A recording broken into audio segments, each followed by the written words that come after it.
Hey, this is Chris George with themoviesleuth.com. I'm here talking to Steve and Aaron from Voyag3r. What's up, guys? How's it going? Thanks for having us. Oh, glad to have you. So, what can you tell us about Voyag3r? What kind of music is it, and what would you say its influences are? It's a science fiction, horror movie, action movie, soundtrack kind of band. Basically taking the synthesizers that Steve's playing, like 5 at a time. It's crazy, dude. How do you do it? Guitar with a lot of effects and stuff, and drums, real drums. Greg Maston on drums. Yep, Greg's not here. Greg. And putting together movies, or putting together music for an imaginary movie in our head, and you know, hopefully eventually, well, actually we already are doing music for some movies, right, too. So this is similar to what you guys did with Forge, whereas the movie is in comic book theme, kind of carried through with Forge too. A little bit of science fiction. I noticed the lyrics and stuff on that was very comic book influenced. For sure. Yeah, okay. Sure. So I mean, what makes you want to keep doing that? Is it?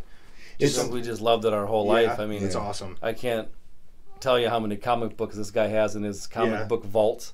Which he made excellent shelving and just this palace to read comic books in solitude and nice warm lighting and everything. It's fantastic down there.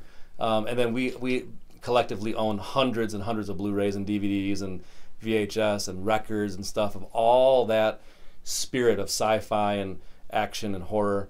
Just can't get enough of it. Ever since we were little kids, we just love that stuff. Yeah, it's always been in us and a big part of our lives. I mean, everything for us is about escape for our whole lives. You know, we grew up wanting to escape into the movies and TV and books and comic books and music, of course. It's all an escape. It's a way to just get out of this regular everyday life. So it's just fun, man. Yeah, for sure. It's pure fun. Oh yeah, absolutely. So when Steve talked to Greg and me about it, he said, you know, let's try. Let's see if we can do this. Let's see if we can make this kind of music together. And we didn't even know if we could, because it's not as simple as just taking rock songs or metal songs and taking out the words. You know what I mean? You're no, because he's adding a lot of that melodic element. Yeah. In the place of vocals, you have keys basically. Yeah. Correct. Sure, and guitar as well. Yeah. It's a nice mixture of both. But the song structure is just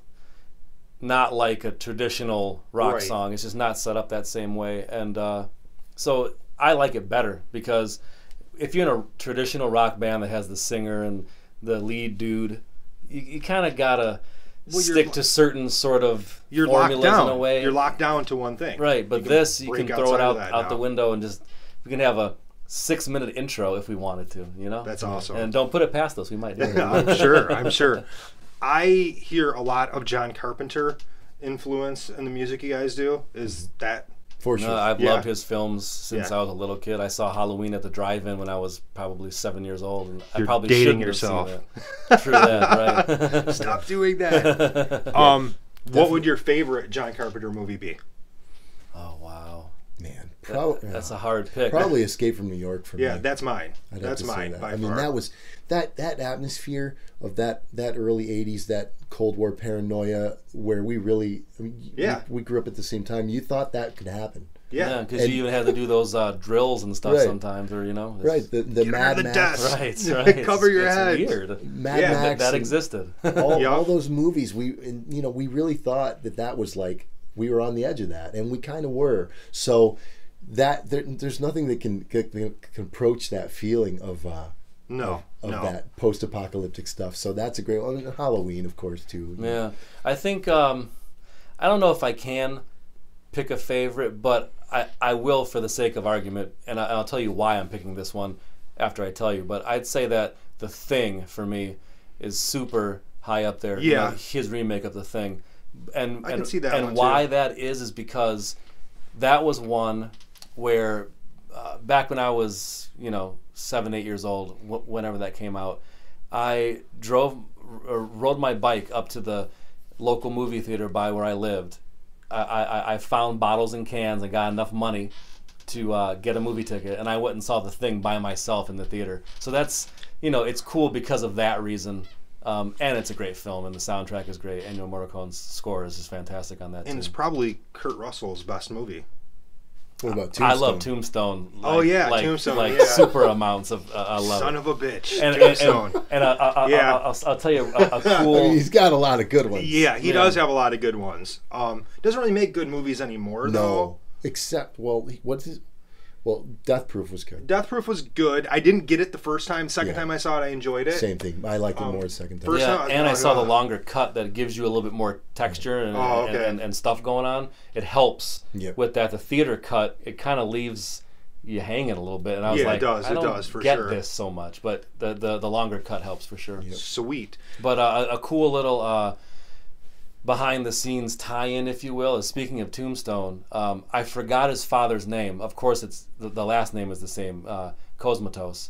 But the son of the director of Tombstone is Panos Cosmatos, who did Beyond the Black Rainbow. Just FYI. And he made he created Beyond the Black Rainbow from residual DVD sales of Tombstone. That's a fact. So I love when I read kind of amazing, cool stuff actually. like that. Yeah. Beyond the Black Rainbow is one of those films that you don't really get. You just have to watch and just see what happens. There's not really much of a story to it. It's not obvious stuff. I've seen it probably like 4 or 5 times now. I've only seen it once. So after I've seen it a few more times, I haven't seen it yet. You haven't seen it? You start to pick up on some subtle things that are happening spaced out, and then at the end you kind of get a sense, but none of it's obvious. No, that's the style of it. For sure. It was cool though. The music's awesome. It's one of my favorite films. Literally. The lighting is awesome, but it also has that kind of old school, like late 70s, early 80s sci-fi tone to it throughout. Yeah, yeah. Sure. It takes place in '84 according to the timeline of the film. Another sweet tie-in to this whole world that I'll give you is the soundtrack by that was done by an artist called Sonoya Caves, who's Jeremy Schmidt, who has done many scores, not scores, but artwork actually for like Zombie and Major, which is Tony Patera's side project of Zombie. So you really studied this stuff. I mean, I live and breathe it every day. That's cool though. I love it. That's cool. Can't get enough of it. So now you mentioned you guys have been working on a movie with somebody. Jesse from the movie Sleuth, J.G. Barnes, is working on a movie called Helljackers.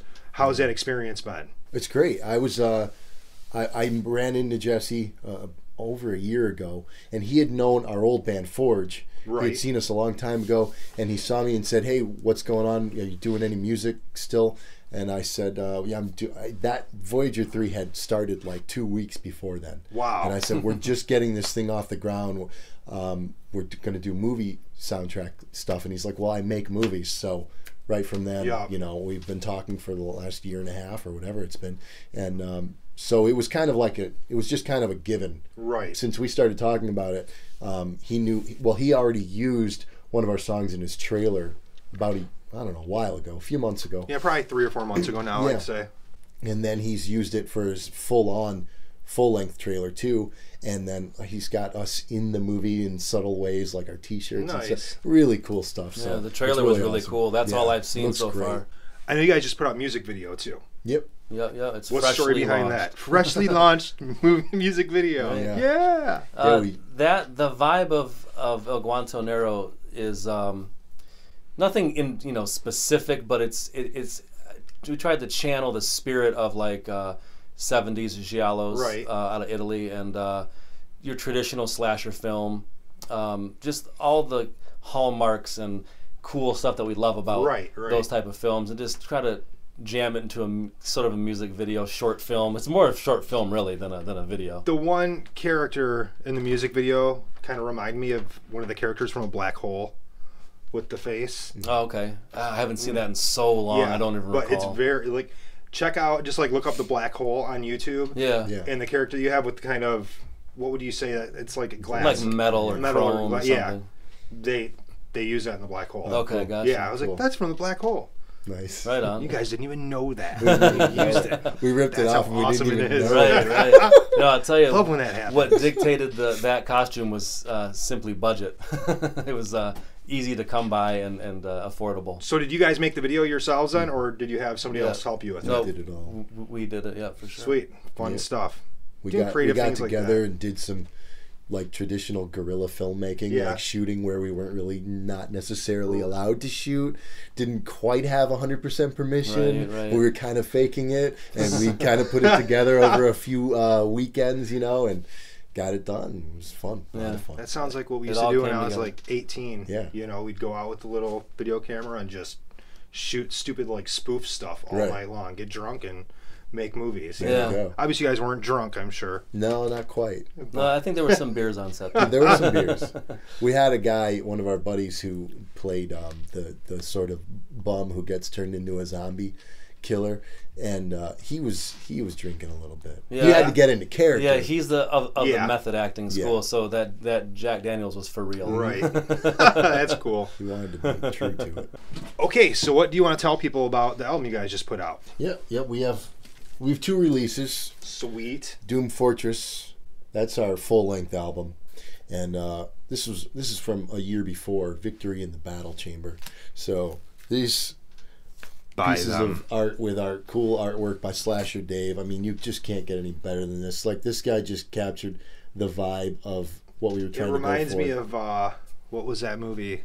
I think not Space Hunter, the other one. I love Space Hunter. So I love Space Hunter too, but the one with the motorcycles, Megaforce. Oh yeah. That kind of reminds me. That's cool.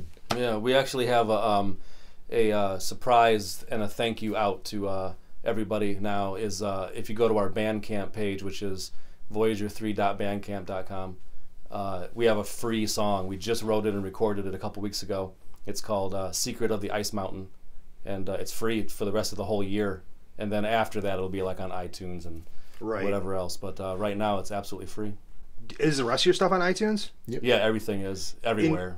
I mean, do you guys do pretty well with that? As far as for sure, not too shabby. Especially this actually surprised us because you think, we love this stuff. We do. We're nerds and we go to the conventions and read comic books and have all this type of movies and stuff. But you don't know how many other people like that are there. There's a lot. There's a pretty big resurgence in that culture right now. Yeah. You guys are kind of doing this at a really good time because everybody in our age group is kind of like at that point where we're kind of grasping back to re-experience those things we saw and heard when we were kids. Right. So sure. You guys are kind of giving them that, Yeah.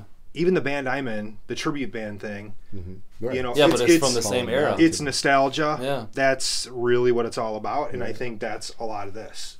Come and see a show. Yeah. Get a record.